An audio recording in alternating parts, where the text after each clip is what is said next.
तो जैसा कि तुम्हें पता है, सोलो लेवलिंग सीजन 2 एपिसोड 10 के साथ ही जीजू आइलैंड आर्क की फाइनली शुरुआत हो चुकी है। तो आज की वीडियो में हम इस एपिसोड 10 और जो मानवा है उनमें जितने भी डिफरेंस थे उनके बारे में बात करेंगे और एनिमे में जितने भी चेंजेस हुए हैं उनके बारे में भी बात करेंगे। पर उससे पहले तुम वीडियो को एक लाइक कर दो, चैनल को सब्सक्राइब कर दो और एक बात को अपने दिमाग में डाल लो। この続きも見てくれないと致命的だ。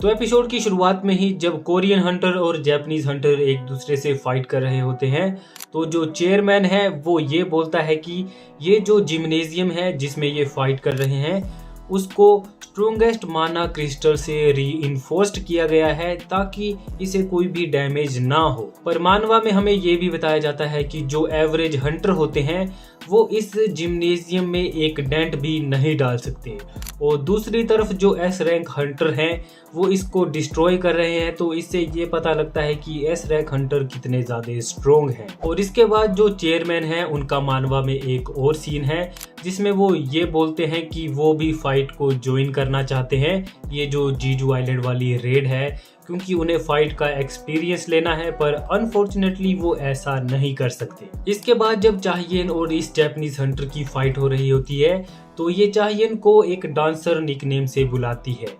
तो ये जो डांसर निकनेम है ये चाहियन को मिला है, पर चाहियन को ये नाम बिल्कुल भी पसंद नहीं है क्योंकि इसे सुनने के बाद वो काफ़ी ज़्यादा एम्बेरस्ड हो जाती है और इसी रीज़न की वजह से हमें मानवा में और भी ज़्यादा डिटेल मिलती हैं और हमें ये बताया जाता है कि इनके गिल्ड का जो लीडर है उसने इस नेम को बैन करके रखा है क्योंकि चाहियन को बिल्कुल भी ये पसंद नहीं है।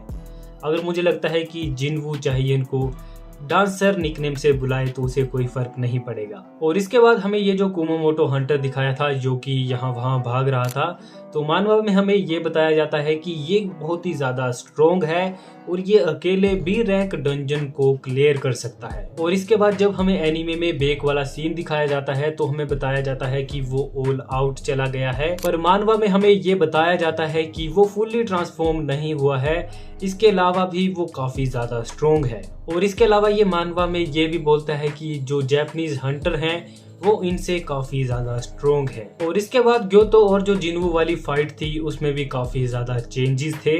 तो मानवा में ये जब ग्योतो जिनवू से फाइट करने के लिए तैयार होता है तो इसमें काफ़ी ज़्यादा एटीट्यूड होता है, पर जब फाइट खत्म होती है तो ये सारा एटीट्यूड निकल जाता है। और इसके अलावा एनीमे में एक और सीन अडेप्ट नहीं हुआ है जहाँ पे जिनवू ग्योतो के ऊपर एक सीरियस अटैक करने वाला होता है और ग्योतो की पूरी तरह से फट जाती है। और मुझे पता नहीं है कि मैं इसका नाम सही से प्रोनाउंस कर रहा हूँ या फिर नहीं। जिनवू को सीरियस देख के इसकी बुरी तरह से फट जाती है और एनीमे में ये वाला सीन इंक्लूडेड नहीं था। और इसके अलावा इसी वाली फाइट के दौरान जिनवू का जो सिस्टम है वो उसे नोटिफिकेशन भेजता है कि ये जो ग्योतो है वो किलिंग अनटैप्ड के साथ उससे फाइट कर रहा है। तो तुमने एनीमे में देखा होगा कि जिनवू इस वाली फाइट को लेके काफ़ी ज़्यादा सीरियस हो जाता है।